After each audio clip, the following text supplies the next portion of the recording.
back to the channel. I know it's been a minute since I have uploaded a regular video, but I've been uploading a lot of my coffee shorts that I bring over from Instagram to YouTube. So today's video I have for you though, I have a video because I get a lot of questions on what tools do I use for my espresso machine, and I would like to share it with you.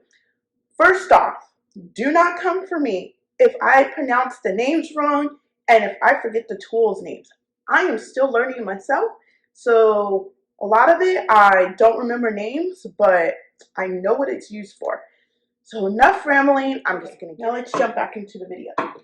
Okay, first thing you're gonna need a grinder, right? We all established that. But you can't be any type of grinder. It has to be something that's going to grind your espresso extremely fine. Espresso has to be grind fine or you're not going to get a good shot. The reason why I say this, because I bought one of the cheaper grinders off Amazon when I first got my Bambino, and I had to return it because I was trying to save money, and there's no saving money in this hobby or whatever you want to call it because things are pricey. So this is an entryway level grinder. This is the Bevel Pro grinder. It does its job. I would love to upgrade in the future, but for right now, it does its job. And it also does for French press, drip coffees, cold brew coffees. It does all of it. So which is good to have with this grinder. Next thing you're gonna need a scale. This scale cost me under like 20 bucks on Amazon. You can get a freaking kitchen scale, but make sure when you do measure, you're measuring in grams because that's how you measure the coffee beans out. So I do recommend a scale. I also recommend, it's called a WDT tool. They have different ones. They're all different ones. This is the one that I got. It looks like this. After you grind your beans with espresso, since it's so fine, it's kind of clumpy. So you want to take this tool and you're just going to swish it around and get the clumps out. That's pretty much what this tool is. Before I got this tool, you guys, I was using toothpicks. You heard me, toothpicks. Do not go out and spend all this money at first because this stuff can get pricey. One thing at a time, two things at a time, put it on your list. So this is the WD tool.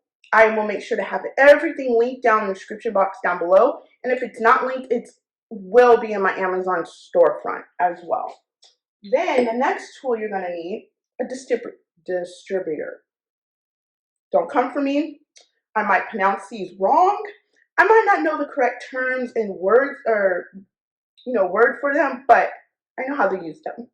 So no mean comments. But anyways, this is a distributor. It does have a tamper on it.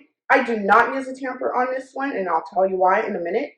I do use this part. So after you're done using your WDT tool, all that, you're going to take this and you're just going to go around a couple times. That's it. It helps flatten the espresso, in my opinion. It helps you give a better shot, pull a better shot with that as well, because I've used it without and I'm like, ooh, no. Next tool, you're gonna need a tamper. Now, like I said, use the stuff that comes with your machine for the time being until you're able to do these few upgrades. But I do highly suggest that you do upgrades eventually because it's gonna help you pull a better shot of espresso. Some people think, oh, let's just get an espresso machine and let's just start pulling shots. It don't work that way.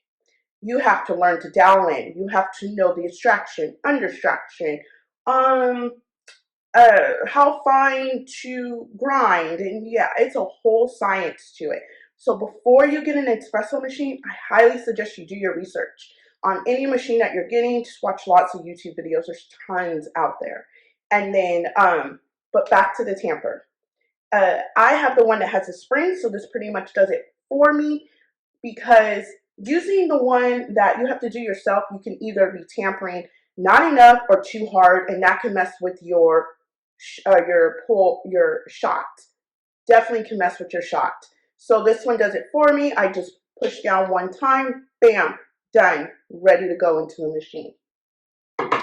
Next, I have the portafilter that comes with my machine. This one is going to be your best friend if you are learning how to pull shots, because this is a double basket, and regardless, this is going to give you a semi-good shot every time.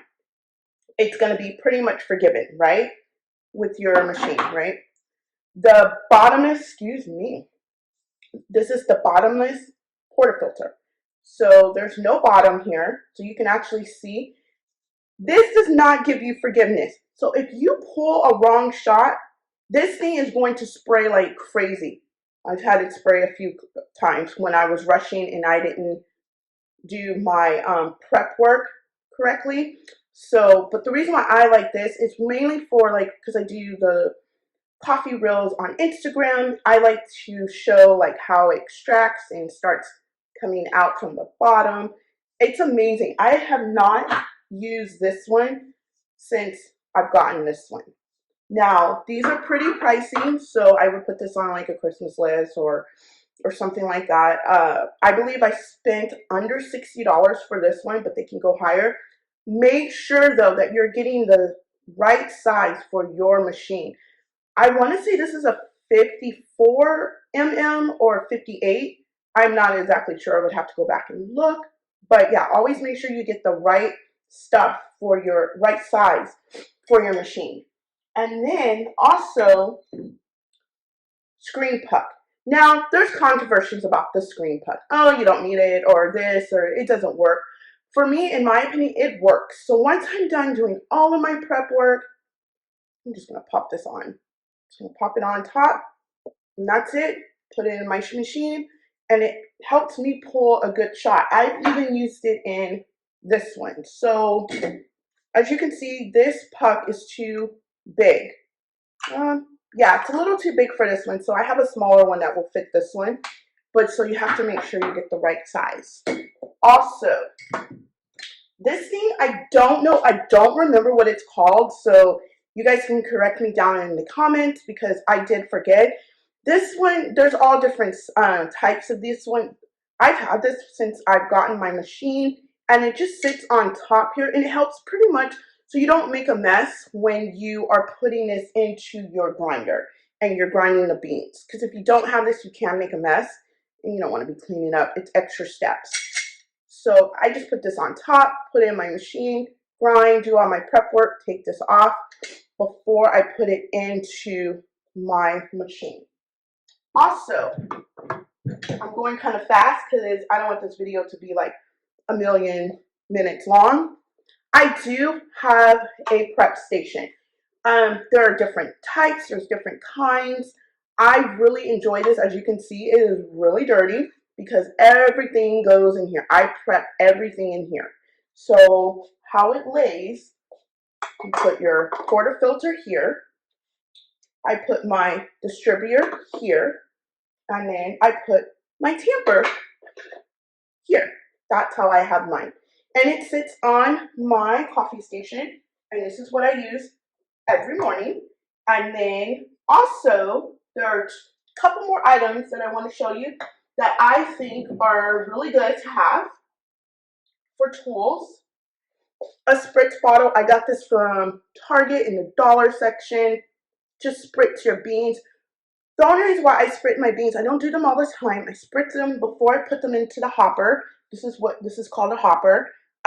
Just so I get all of my beans out and it doesn't leave static into the grinder.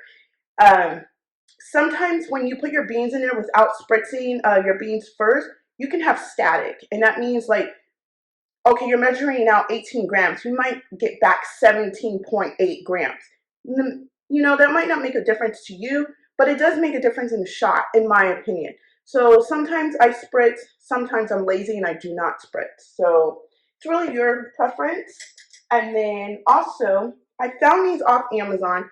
These are okay. but I'm going to link the ones that I'm going to replace these with down in the description box because they have not came in yet.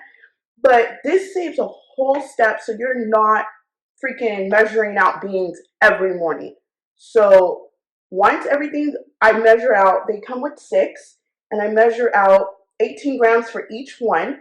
And then in the morning, I just pull one down, dump it in the hopper, and get going. That's it.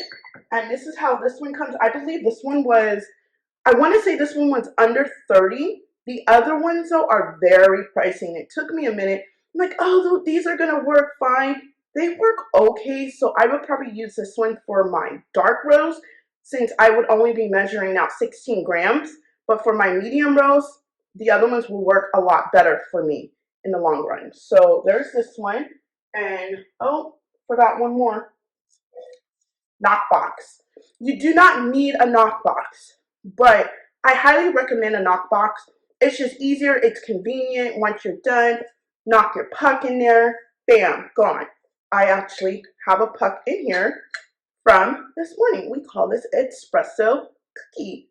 So that is a puck, and when you knock your puck in, and if it looks like this right after your brewing, that means that you did a good shot. Now, if it's a little watery and soupy, that means that you didn't add enough beans. You didn't add enough, like 18 grams or something. Maybe it was under. So yeah, I do recommend these tools. I hope these tools helped you.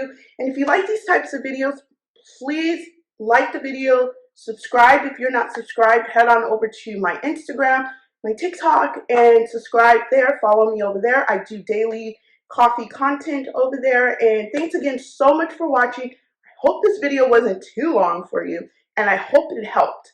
And I will see you in the next one. Bye.